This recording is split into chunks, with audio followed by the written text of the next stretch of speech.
first thing I want to look at is pronation during the throwing motion. This is Clay Hensley, who did have a couple pretty good years up in the big leagues. This is him in Double-A Mobile. On the left, we're looking at a fastball. On the right, we're looking at a slider. Clay had a little bit more of a three-quarters delivery, and even though his hand position was more like a curveball, he still called it a slider. Now, at this point, he looks virtually the same for both pitches. By this frame, you can see how on the breaking ball, his hand is starting to move to the side of the ball. Okay, and here you can really see the difference. On the fastball, the fingers are positioned directly behind the baseball, and we're going to apply force directly through the center of the ball. Here's your breaking ball, where the fingers are positioned off to the side, obviously, and the force is applied away from the center of the baseball, which is going to result in spin. And here you can see it very, very clearly. On the fastball, the fingers still directly behind the ball, and here we are just before release on the breaking ball with the fingers off to the side.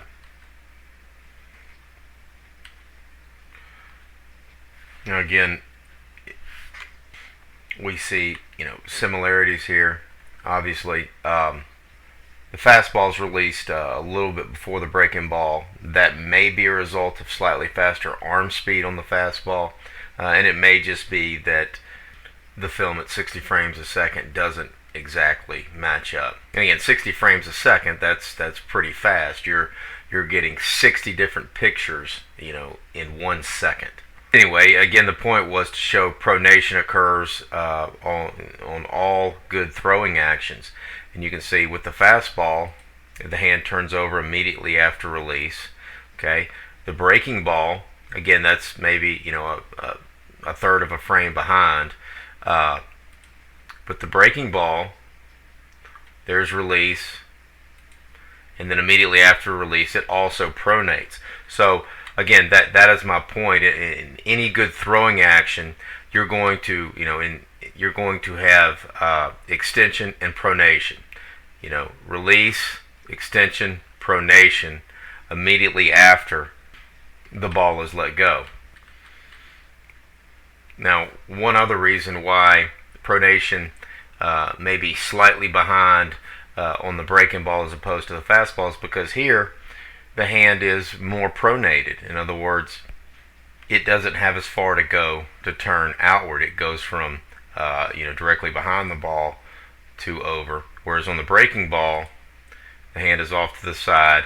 Okay, we get release, and it has to make an additional quarter turn to get pronated. But regardless, okay, anytime we throw, the hand is going to pronate.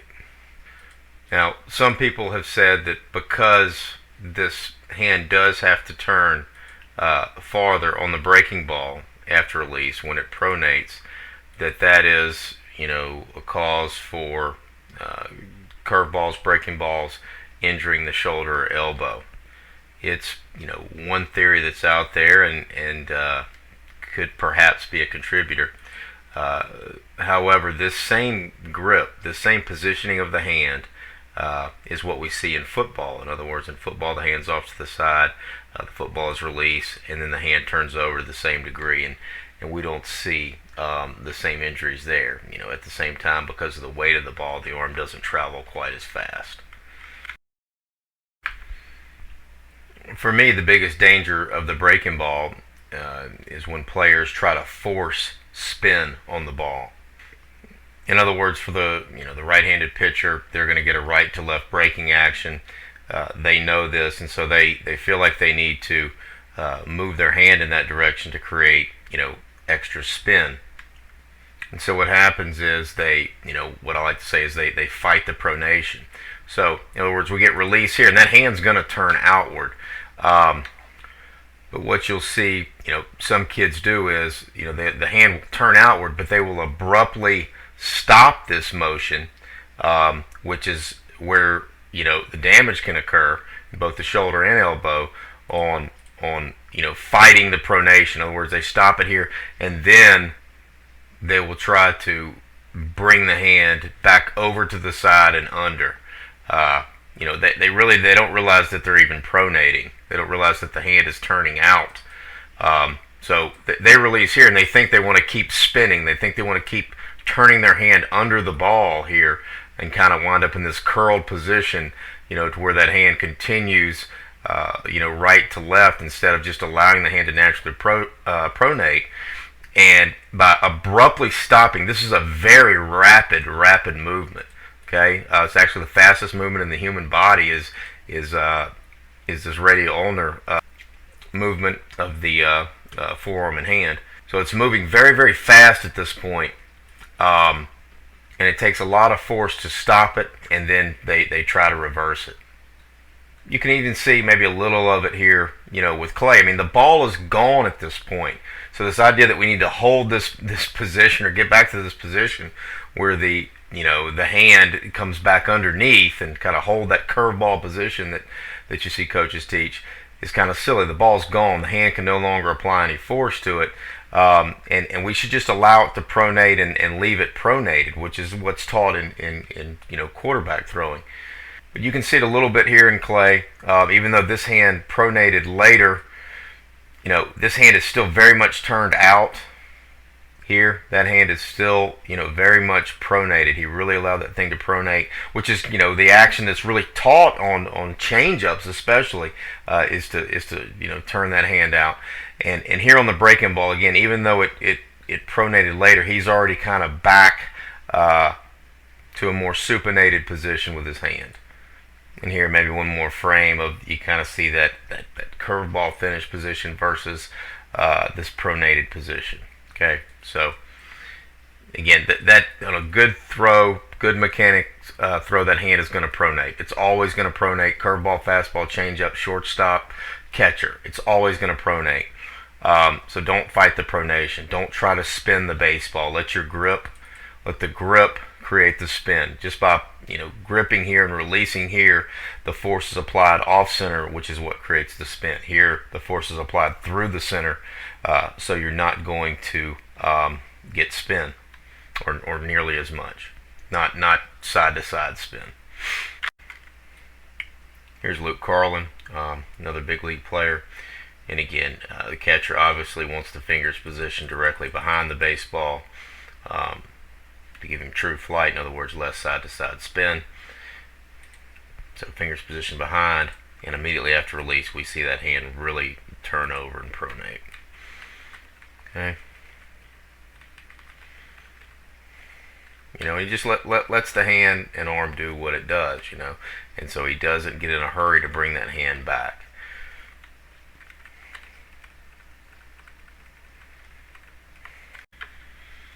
Okay, taking a look here at Kevin Youkilis with the sidearm infielder's throw, which again more closely resembles the hitting action. And you can see the top hand pronating, getting over the top just after release. Take a look at it again. Again, the elbow works up. As he gets it out of the glove, the elbow works to the ball, and then we get extension and pronation through release. Okay, again, one more time.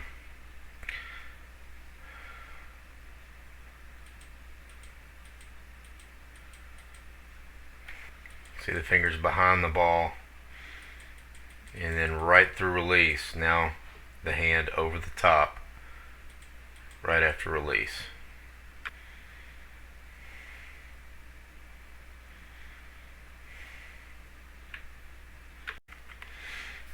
Hopefully we can agree that the hand should pronate on all throws.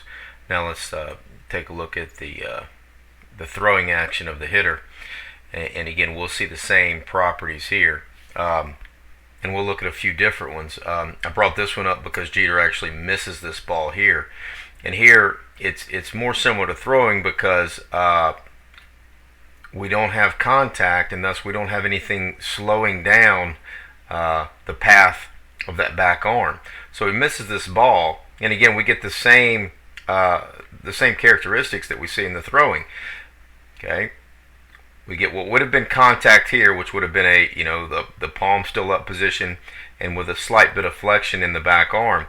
And then we see right after that, as he goes through, that arm's going to go into extension, and that top hand is going to pronate. It's going to get over the top. Okay, so we see the finishing of the throw here, what would have been contact, and then extension and pronation, which would have been after contact. And again, we get this position here just after contact. Both arms have extended, top hand over bottom.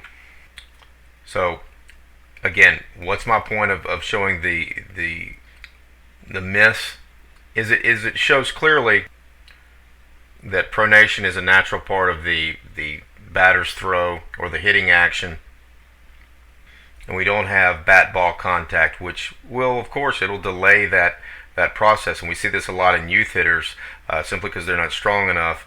The bat doesn't overpower the ball, and so a lot of times that's a cause of the delay in the good hand actions we want. All right, here's a shot at Ichiro. And this is, one of those where, it's about as close as I can come to, finding someone where, the top hand is over the bottom. But it's still not happening here. He's still, not rolled over there. So we get contact here with Ichiro. And then after contact, then we see that top hand getting over the top. Okay, now, you'll have a lot of coaches say that's a rollover swing. But, again, the reality is that he's palm up, palm down until the ball is gone.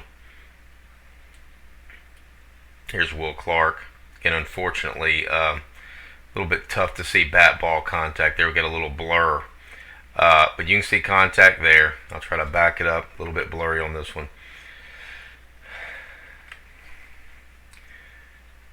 But again, I'm trying to find some of the ones that, maybe a case of rollover for someone that says that's a problem. But here we get contact here, and right after contact, that's when those hands are finishing through. And again, Clark always finished on his swings, meaning, he got contact, but that back arm always extended and pronated over the top before he released. Always finished through contact. And again, the ball is gone, so the hand pronating, the wrist roll itself isn't added anything to the flight of the ball. What hand action is, in other words, what this wrist roll is, what this pronation is evidence of, good pronation or good hands through the ball, is evidence of whip effect. In other words, if the hands are snapping through, that's evidence that you've given everything to the bat. If the hands aren't snapping through and the arms and shoulders are still dragging through, then you haven't funneled to the bat. You haven't created the degree of whip effect that you could have. And again, refer back to the water out of the bucket videos earlier up in this thread. There should be a bracing effect, just before contact. You can see Will Clark here. When he lands, we get a good, there's a great deal of pelvic rotation that occurs there, but that is stopped about right here. The hips aren't rotating there. Okay, so there's a bracing. The shoulders, stop rotating, and then so if we have good hand action, that's evidence that we're cracking the whip, that we're, creating good conservation momentum principles, that we're giving everything to the barrel. And ultimately, that's what's important, is how fast is the barrel moving when it hits the ball? How much did we compress the baseball? So if you can get kids to have good hand actions through contact, which is really finishing that throwing action, feeling that back arm, at contact, we're in this position, palm slightly up, back elbow slightly bent, but then really finishing, which means extending and pronating just after contact. If you can get kids to use their hands properly, it will backwards chain. It will train the body, to funnel energy to the hands. Learn to hit it with your hands, not the body, and that is, creating transfer and getting energy to where it needs to be. Okay. All right. Here's Adrian. Contact there, and then within 2 or 3 frames after, we get top hand over the bottom. Both arms are extended at this point. Top hand over bottom. Here's Ripken, and he was a guy who had a lot of hand action through contact. Would be another guy that people would say, well, he's rolling over, but he just, contact is here, palm up, palm down. So the ball is gone, but he really funneled to the hands. There was a lot of whip effect going when he swung the bat, and that is shown in that good pronation. Here's another one of Cal Ripken. Again, contact here. Again, that's about as close as I can come. And again, like I say, the higher level hitters are always closer after contact to pronation. So we get contact here, okay, and then that top hand gets over and finishes the throw.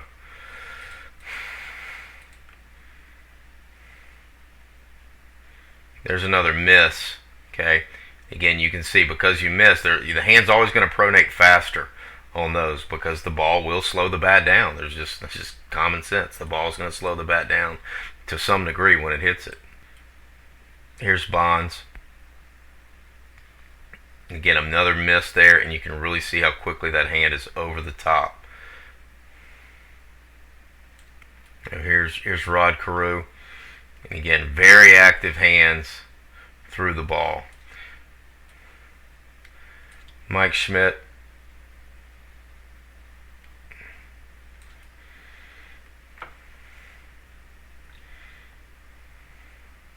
You can see how quickly with Schmidt, very active. We get contact here, we're still palm up, palm down, but he was really a guy that really wanted to get that top hand over as quickly as possible. Okay. And I do tend to find myself liking some of the older guys better. I think they relied more on efficient, effective mechanics and less on supplying the power muscularly. Here's Cabrera. Again, we get contact here, palm up, palm down, back arm near extension, and then right after that we get that top hand pronating over the top. Here's another good throwing action from Cabrera. Contact. Again, we're near extension there.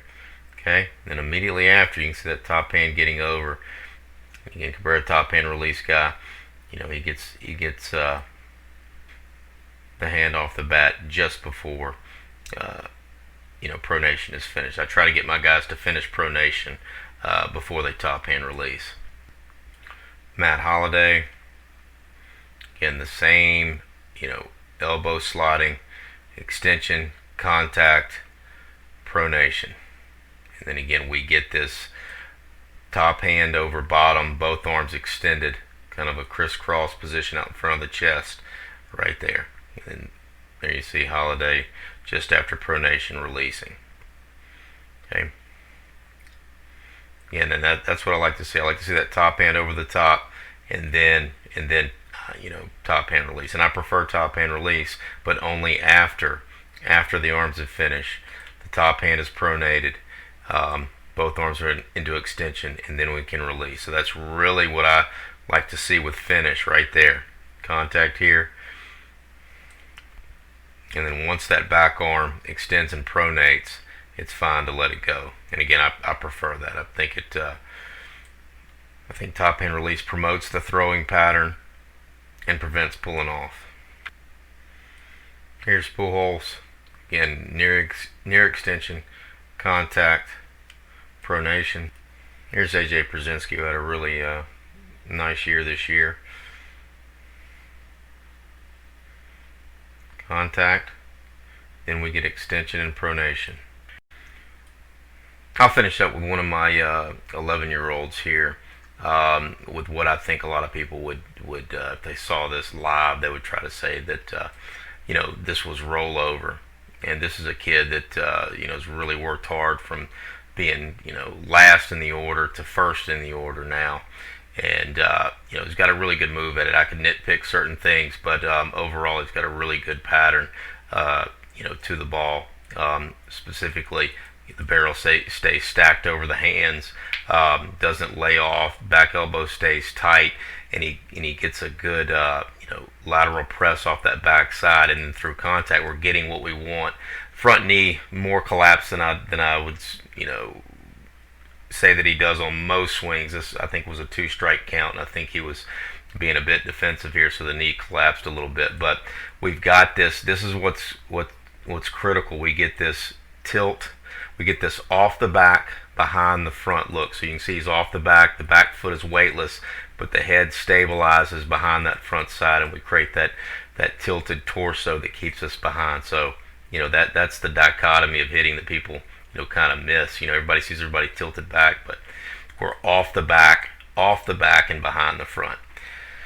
Okay, so real strong approach. Again, there's things to tweak here and there, but real strong approach there. Barrel above the hands for a very long period of time. Okay, and then he just drops the head on it here at the end. But anyway, back to the rollover issue. You can see him approaching the ball here. Okay, there's the ball out front, obviously, and here's the bat head. By the way, anybody telling you to swing down through contact with the intent of slicing the ball or cutting the ball to create backspin is misguided. Okay, the hands do move down to the ball. There is a downward movement to the ball. There is no question, about it. But in order to match the flight of the ball in baseball, we've got to have at least 8 degrees of uppercut. The ball is moving down at a path like this, and so to try to intersect that path with a swing like this to cut the ball is possible, but it would result in rare contact. Not only rare contact, but glancing blow contact. Okay? Our goal isn't to slice the ball. Our goal is to do as much damage to the ball as possible. And we do that by hitting the ball squarely and compressing it. The flight of the ball is determined by where we make contact. So if we hit slightly under the ball is going to go up, and the ball will have backspin. In other words, if I hit under the ball, okay, the ball is going to spin like this, in that direction. If I hit the top of the ball, like Jake does here, okay, now the ball is going to head downward in this direction, okay, and it's going to have spin like this. Okay, so it's similar to what we're talking about with throwing the breaking ball. You're not trying to add spin to it. You're trying to apply force to it, and the angle and the place where you hit the ball is very simple. It's common sense. That's going to determine where the ball goes. Okay, so if you hit under it, you're going to get fly balls with backspin. If you hit on top, you're going to get ground balls with underspin. If you hit it perfectly square, you'd get no spin. Okay, so there is something to be said for the downward feeling of a swing, especially if you keep the barrel up, there's a more downward feeling to it. We want to feel that. Kids that really lay off and get flat, there's more of an uppercut feel to it. But the bottom line, at contact, everyone has some degree of uppercut at contact, just because that's the way you have to match the plane of the ball. The back spin or top spin is simply determined by where the bat hits the ball. You're not trying to cut down and slice the ball. That feeling may give some players some success. It may have been a swing thought for some people, but that's not reality. So there's a difference in a cue that may not be exactly reality can be fine, but I think it's important for people to know reality. And then if there's a swing thought that helps them, that can be okay. But again, back to this particular hit and the rollover issue. Okay, you see, he's approaching the ball here. Okay, we get contact there. So he hits the top half of this ball. He hits the top half, which is going to send it downward. Again, 2-strike pitch, probably a pitch he shouldn't have been, wouldn't have been swinging at with less than 2 strikes. So we're going to get the ball's going to head down here. But also, what's a factor, especially at the youth level, is that this ball has a greater effect on the bat than it would with older, stronger players. So the same reason, the same way this ball heads downward because he hit the top of the ball, that forces the ball down here. Okay. Well, the ball hit the lower part of the bat, okay, which is going to cause it to go here. So this is after contact, okay. He's already hit the ball. He's still palm up, palm down. But now, see what the ball does to the bat, okay. It carries it up slightly. And this is where, I believe people start to see premature or think they're seeing rollover. They see that bat jump up and they think it's his hands doing it, but it's primarily the ball that's kind of knocking the bat upwards. Okay, and then you can see Jake. So see, that's too high. But that is due to the kid being 11 years old with a light bat and the ball having effect on the bat. Now the ball's already gone. Okay, so the fact that his bat goes up here doesn't really matter. But that's why that bat went up so high on that particular pitch, was the contact point. He didn't hit it, really that squarely, and so that ball had an effect on the bat. Now he still gets to our position that we've been looking at: top hand over bottom, lead arms extended. Both arms extended, back arm is finished. So we still get what we're looking for in the sense that it's a good throwing action. We get contact and that top arm finishes. But that's not, the hands aren't rolling over. The bat is being thrown up by the ball. Okay. And then again, Jake, I like to really see that hand finish there before he releases, and so that's a good finishing position.